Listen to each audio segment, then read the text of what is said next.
Sabi ko noon, baka dadating yung time na pwede na basta magstay ako sa kahit ano pang dumating na sitwasyon, aayon din sa atin ang panahon. Na hanggat nararamdaman kong pwede pa, kakayanin ko pa. Akala ko basta masaya, may pag-asa pa.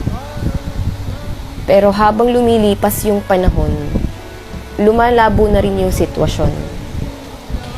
Yung akala ko mahihintay ko pa, parang nawawala na. Sana pag pwede pa ako. Yung sana pag pwede na sa sitwasyon natin, pwede pa tayong dalawa. Sana kapag pwede mo na akong mahalin, pwede pa rin kitang mahalin.